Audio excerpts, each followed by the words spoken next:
Hey, New Philadelphia. Hey. And Daddy, Ricky, and my deacon in his absence. Never. On Father's Day. Happy Father's Day. Amen. Thank you. Y'all pray with me, because even though New Philadelphia is a non-traditional church, I have to say that. Let me go with this. Our tradition is usually to have the women in charge of the entire service. So it was a surprise to me that I would be addressing you all this afternoon. So, oh yeah. Daddy said he was gonna do it, but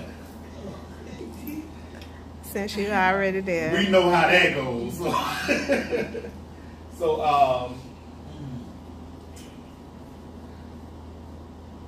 Kim came back while I was looking for something in the Word to go along with today being Father's Day. And she was saying, she said, well, why don't you just let the people just say something about their father? Now, you know how we do in this church. Somebody has something in their mind. Somebody else is going to act on what they got in their mind. And Francis did it. Yeah. That's worship. All right. Hallelujah. So, since Francis took Kim's idea, before she knew it was Kim's idea, and then Daddy taught us about Babylon, I ain't got a whole lot to say. And now, Daddy, I do know that sermonettes are for Christianettes, but today, That's all right. All right. I need a pass. All right. All right. You Yeah. know, But Yeah. we done had some good church. Amen. Amen. I wanna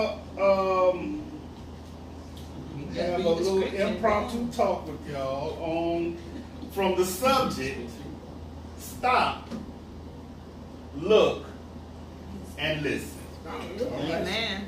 It's Father's Day, so stop, look, and listen. What I was hearing from everyone about their fathers was, of course, it was all good things. But the thing is, an example was set. Mm-hmm.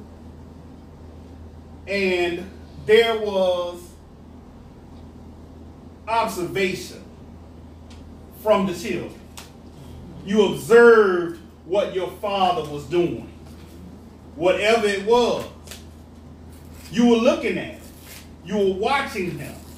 Even to the point where if it didn't seem like it was going right, Joy, then you was like, well, after what I've been looking at with this man, if he's setting the right example, then that woman don't need to be in the car. Amen. Amen. And so I'm going to act on the example that was set by my father. So, look, miss, you need to get out of the car. Amen.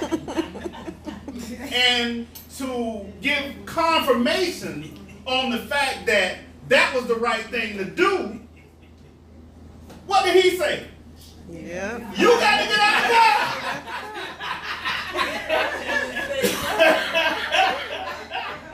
Excuse me. stop, look, and listen. Okay.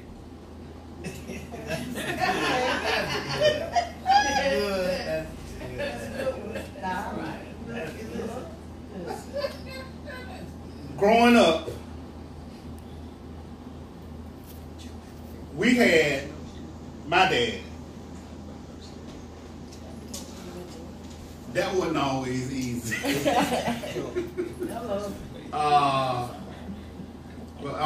My Auntie Betty, she used to say she thought that we were all crazy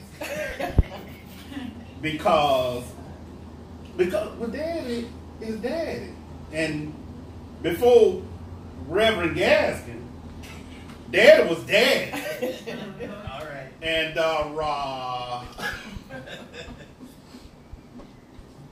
well, Daddy didn't play. But at the same time, Daddy didn't play. Daddy would play with us. Let me show you what I'm talking about. If we did something wrong, and we know we did something wrong, Daddy gonna take control of the situation. Daddy gonna beat the fool out of us. And Auntie Betty has witnessed some of them. But at the same time, them same two boys that was getting in everything and creating chaos, Joyce, well, one was creating chaos, the other one was following. Because he wasn't that bad. But when Daddy corrected the situation, sometime after that, Daddy he gonna go off to work and whatever. When Daddy come through the door, them boys running down the hall and they jumping on Daddy. And Auntie Betty was like, "Well, this got to be the craziest children in the world. That man that halfway beat the skin off of him. But why they so happy to see him?" That's Daddy. Like Ricky said, one of the greatest dads alive. Amen. But the thing was, there was an understanding. The understanding was the correction is there out of love. Because if I didn't love you, I wouldn't even mess with you. Now, I ain't gonna lie to y'all. A couple of them times I ain't want them to love me.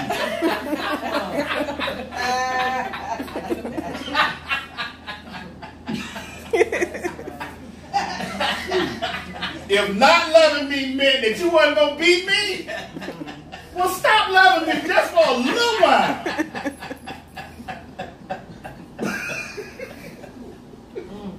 But if you got to love me and you got to correct me, well, I got to stop, look, and listen. All right.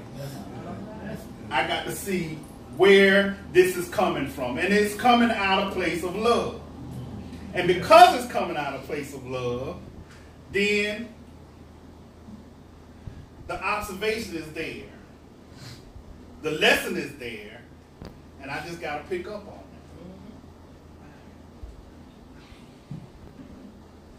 it.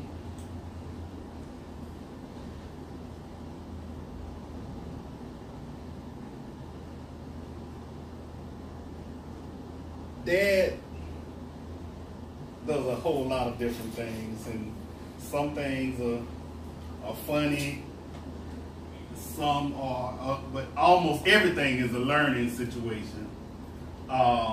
Even the smallest thing like leaving food in the refrigerator.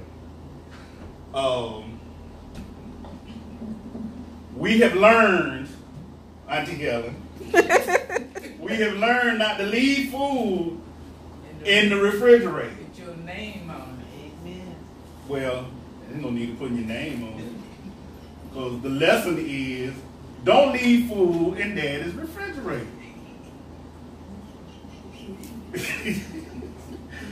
Because He's gonna eat it's gone, George. It's gonna eat Basically, it's gone. and then he's gonna Here's the critique. example. Now, We brought something over there one time. I forgot what it was. Kim had some leftovers from some restaurant we went to or something. And she happened to leave it. She put it in the refrigerator while we were visiting. And then she thought about it later. And she was like, oh, I left my food at your mom and dad's house. I said, okay, well. Ain't no need to even talk. No, ain't no need to thinking about that no more. If you're not going down there to get it right now. It's history. So he turns into the food critic afterwards. So he was like, well, Kim, tell me what that was that you left in the refrigerator. He said, that sure was good. And Kim is sitting up there. Kim gets sucked in. She was like, well, what it was this and that. And where you get that from? He's like, don't even worry about it. You ain't going to the restaurant. You're just going to wait till the next time somebody leaves something in your refrigerator.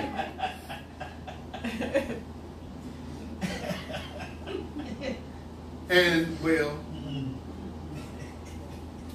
I kind of do that now myself. Yeah, you do. Because Kim get these shrimp from the Chinese restaurant. And she don't eat all of them. Give her 2 days. I'm giving her 2 days. It's a leftover rule. After 2 days, It's fair game. 30-day mark. cuz, didn't see the third day morning. Cuz, I stopped, looked, and listened. I observed a behavior. And it was a pretty good example because those shrimp good.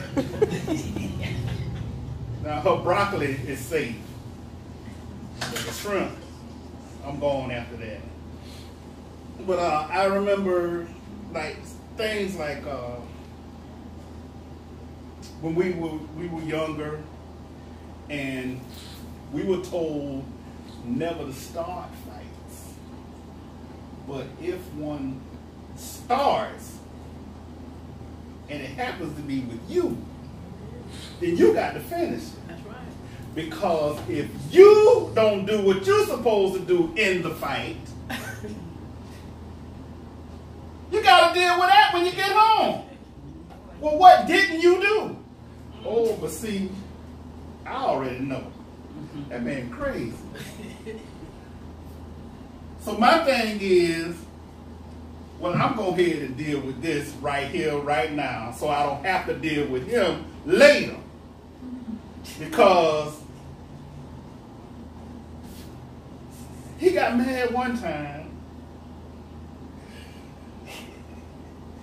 He got mad one time because I was about to get in a fight in the neighborhood. And I was looking for a bottle because my brother used to always get a bottle and break it so he'll cut you with it. Mm. Well, Well, I couldn't find a bottle. But I did, when Dad came out there, he found a bottle. And I said, well, I was looking for a bottle so I could break it, so I could cut him with it. And Dad was like, what you was going to break it for and then cut it? You should have broke it over his head. What? Lord have mercy. I'm getting disciplined on my fighting tactics.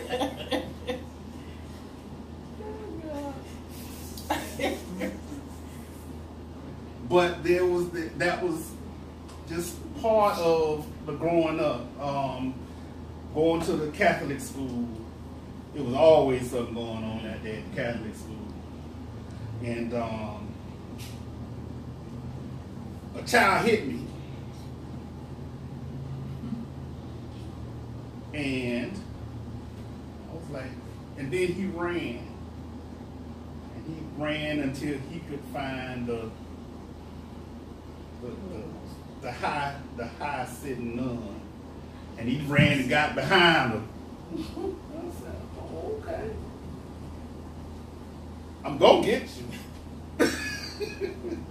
And so he stood and talked to her a little while, and then he said, and I guess she told him to come apologize to me. And in the midst of his apology, I punched him back. And the nun said, she said, well, I saw that. Wasn't he apologizing to you? I said, yeah, he was. She said, well, why did you hit him? I said, because my dad told me if somebody ever hits you, you hit them back. Stop looking and listen. And she said, well, you need to leave me alone.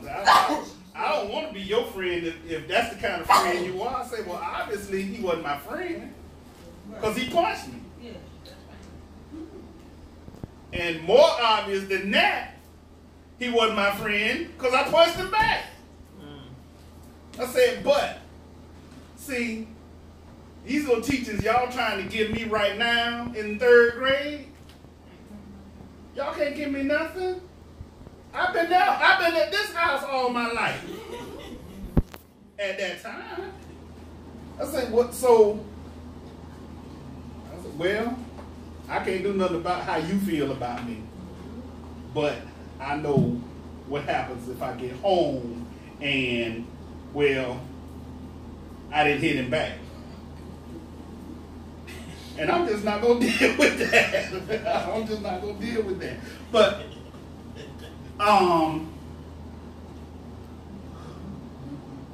we have an example that was set by God. An example of love. And in our worship, in our daily praise, in our prayers, in our just moving out in our daily lives, moving in and around in our daily lives, we observe, well, we acknowledge what we have observed through the example of God and Jesus Christ. In our worship, this is where we stop. We look and listen.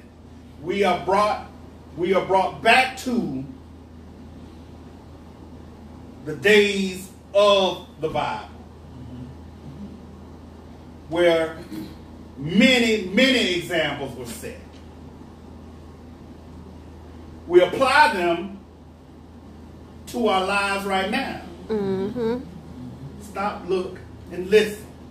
Be and do what God would have you to be and to do, so that you better your own life.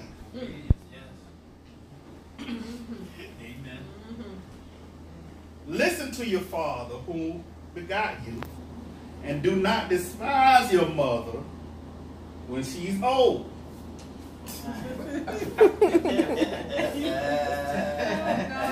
I love you, Mama. I love you, son. But this is Daddy's Day, so.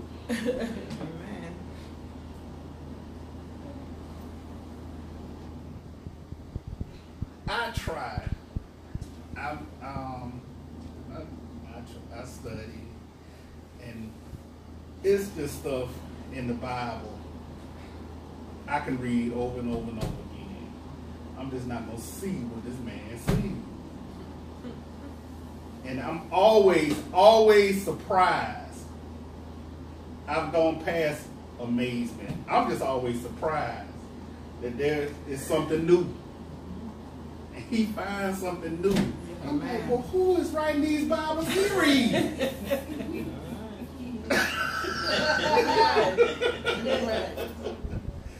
But I still go back to when I was taking this entrance examination for a seminary. and I had 100 questions, and it said that you could use whatever resource you have available to answer the question. And I was doing fairly well, and I was asking. I think I asked Dad a couple of questions about some stuff, but there was this one question. I had got everything answered, but there was this one question that was left, and I just could not figure it out. I went on the internet. I went into the Bible. I was everywhere trying to find out the answer to this question, and it was multiple choice. None of the answers matched anything that I read. So I asked Daddy. I said, Daddy, here is the question. Here are the 4 choices. Please give me the answer. Daddy gives me the answer. The 4 choices don't match his answer. So I said, well, Daddy, here's my dilemma. Here are 4 choices here, and none of them are saying what you just said. He said, well, let me see it. So I show him the text. He reads the question. He looks at the choices, and he says, well, what I told you is right. But what they're probably looking for is this answer. Now it's wrong, but I see how they could get to it. So let me explain that. I'm like, wait a minute. Is this man really explaining to me how you arrive at a wrong answer? Amen. Amen.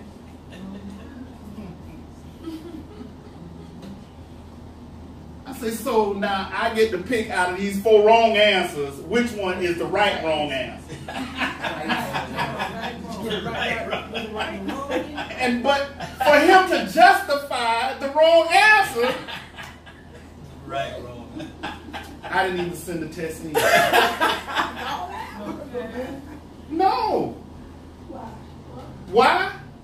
Because if they don't know what they're doing, and he correcting their test, I don't need to learn nothing from them.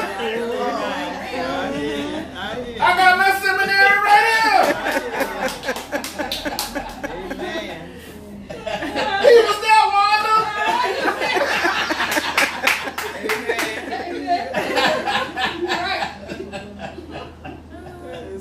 Amen. Oh, boy. It's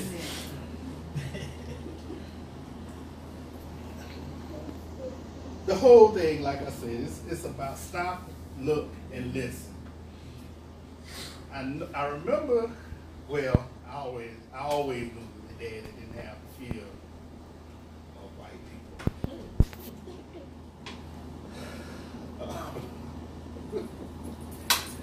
And I have a distaste for him myself. And one day we were riding in the car. It was me and Kim, Andre, and Armand. And we were talking about something. I cannot remember what the conversation was about.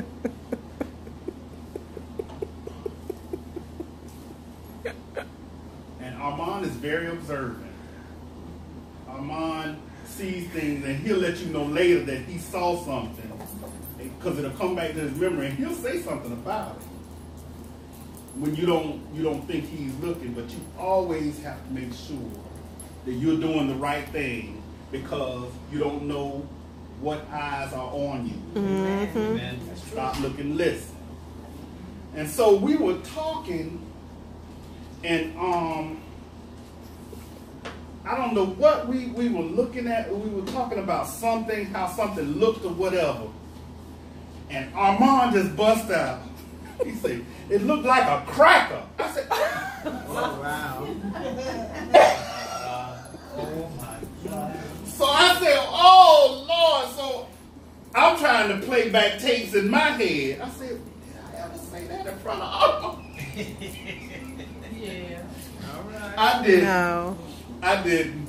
But and the first thing I thought was, what have I said in front of him that was out of line? Amen. And then, Andre I mean, was good. everybody in the car just stopped talking for a Yeah. minute. Amen. And then Andre said, well, son, what do you mean? And he said, well, it just looks crazy or something like that. He It looked like a booty chucker or head. something like A that. chucker head. A chucker head. It was, and it was like, whew, oh, Amen. Lord Jesus. Thank you, we straight.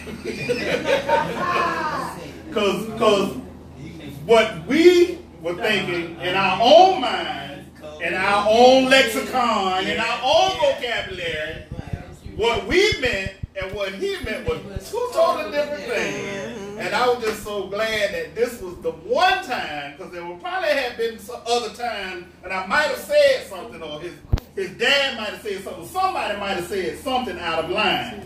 But this particular time, it came from his mind and his mind alone, and I was like, thank you, Jesus.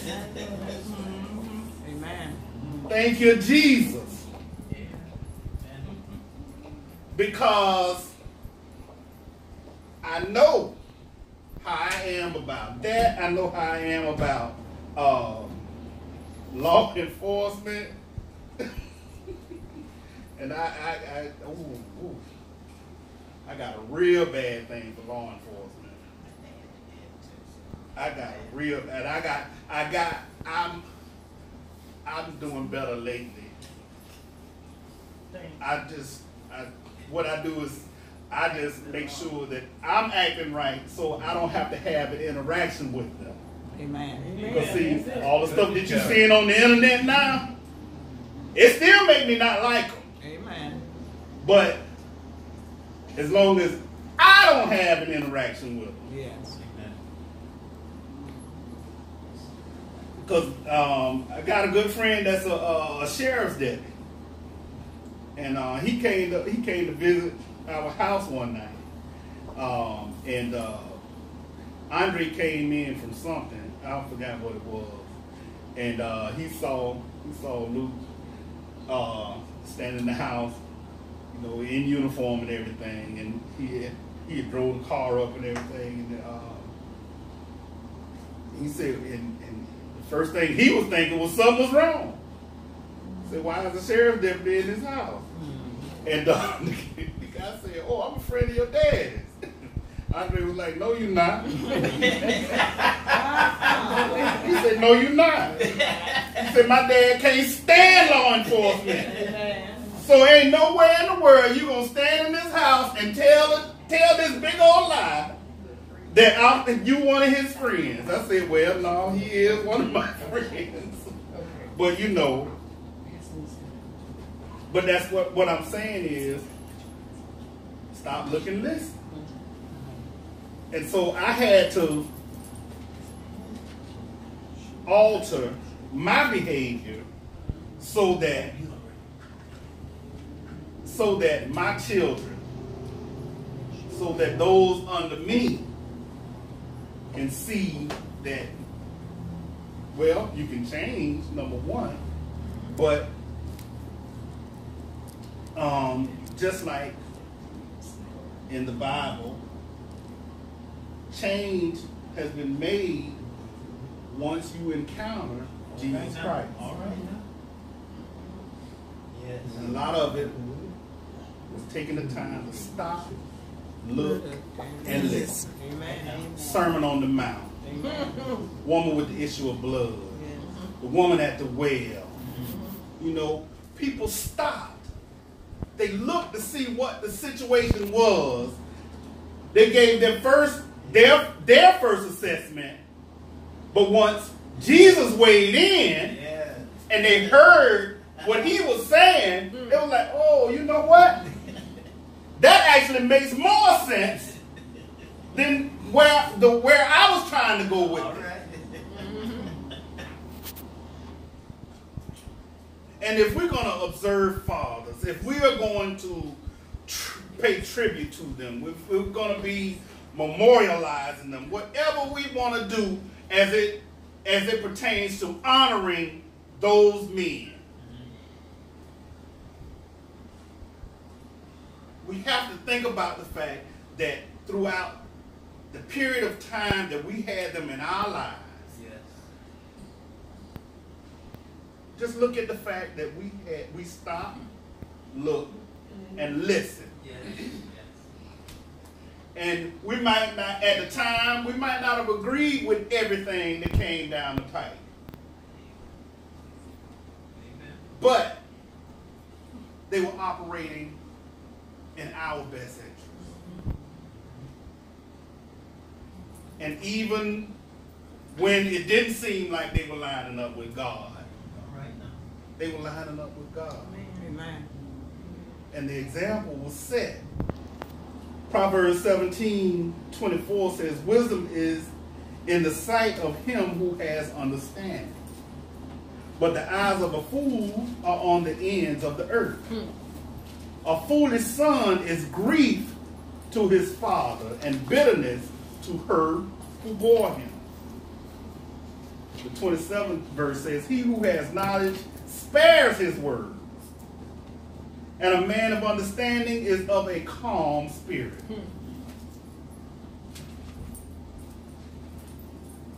Now, I cannot stand before you and say that I'm a man with a calm spirit, because I know I can get mad at stuff. And I can get upset with people. And I can admit that maybe there are times when I don't understand. And because I'm already up here, I'm not going to get an understanding because I'm not listening. The only thing I'm listening to is my yelling. All right.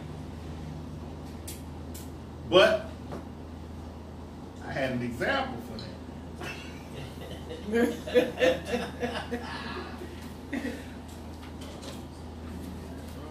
But I can say that God is always the determining factor. Amen. God is always the determining factor in that